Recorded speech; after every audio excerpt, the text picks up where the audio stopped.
And then the very rare Naval Aircraft Factory N3N-3.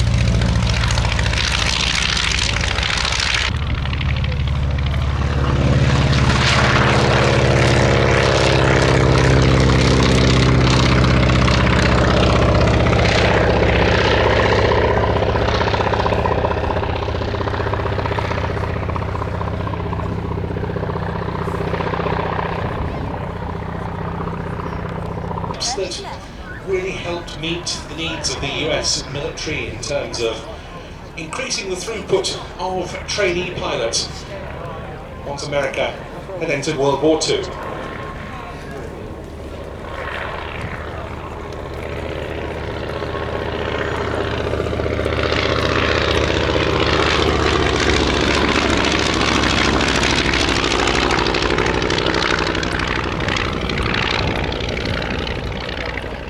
Most of them served with primary training schools which are operated by the Ryan company, this aircraft manufacturer, itself under contract to the US Army Air Corps and Army Air Forces, but it was also used by the US Navy, who called it the NR-1, and 100 of those were flown from 3 naval air stations at Jacksonville, Florida, Memphis, Tennessee, and Cecil Field, Florida, from 1941 to 44. This one is an ex-US Army Air Forces example, which was based at Cimarron Field in Oklahoma, one of the main primary flight training bases. It was issued in September of 44. Didn't see much of the way of military service. Pretty soon after the war, sold to private owners in Canada and the US.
Restored as NR-1 of the US Navy.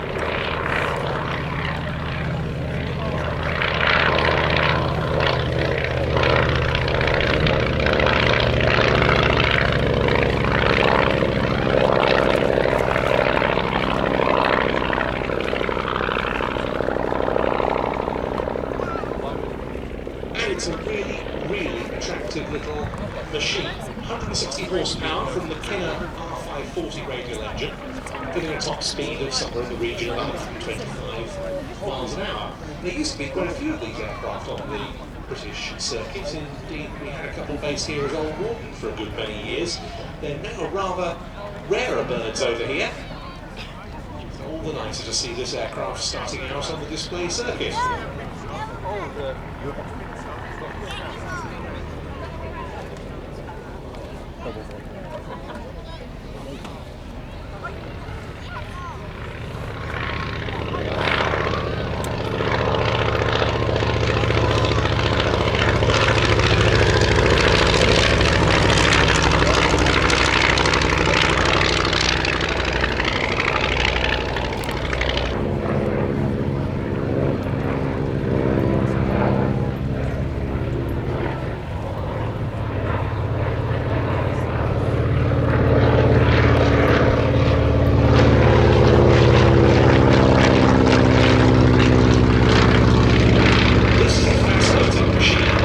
State-owned Naval Aircraft Factory, which had been established in 1917 in Philadelphia, Pennsylvania, to guarantee a supply of US Navy aircraft on America's entry into World War I. Come the 1920s, the NAF was tasked with test, development and evaluation work rather than actual aircraft production. It resumed building its own aircraft when the US Navy, which had been directed to operate 10% of in-house produced aircraft within its fleet, wanted a new primary trainer.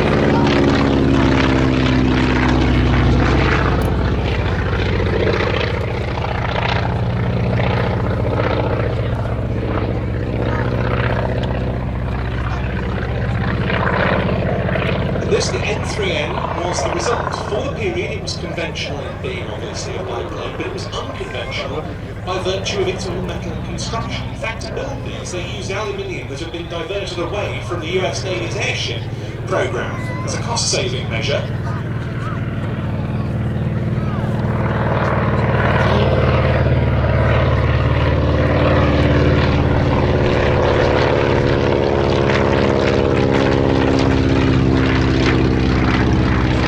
Also designed from the outset to have an interchangeable wheeled and float undercarriage, and they were given attachment to the catapult gear to allow the float planes to be fired off ships and lifted back aboard.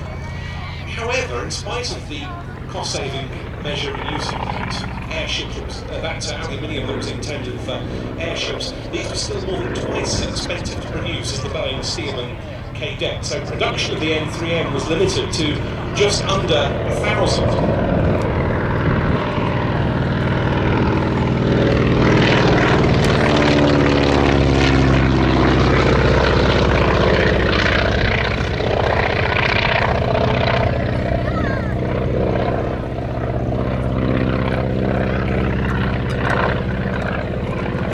Very unusually, the Naval Aircraft Factory also made the Wright R760 engines, which equipped most of the N3Ns in period. Manufacturing ended in 1942.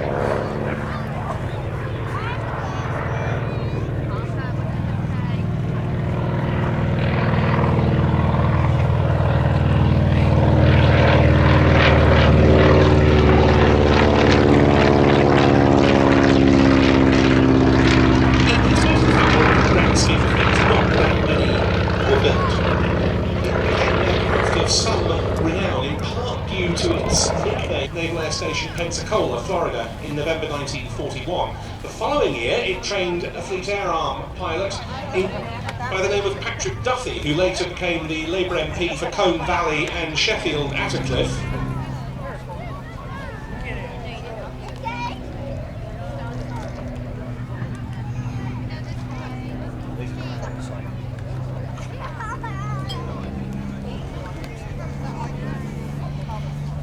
And who was the longest-lived MP in history at the time of his death in January this year, aged 105. His aircraft then struck off the James Arnott's debut public air show display. So very well done, James, and very well done to Mark Blockland for his first public show in the Ryan PT-22 Recruit. Delighted to have the N3N here. It's a long-awaited public debut. The aircraft is based at Leeds East Airport, former RAF Church Fenton.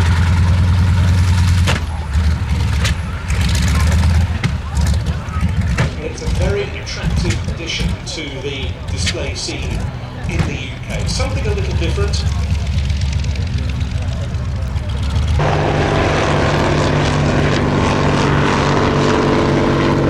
Two men met at Manchester's Midland Hotel on the 4th of May 1904. It might sound rather an inauspicious event, that, but it was lead to the establishment of one of the world's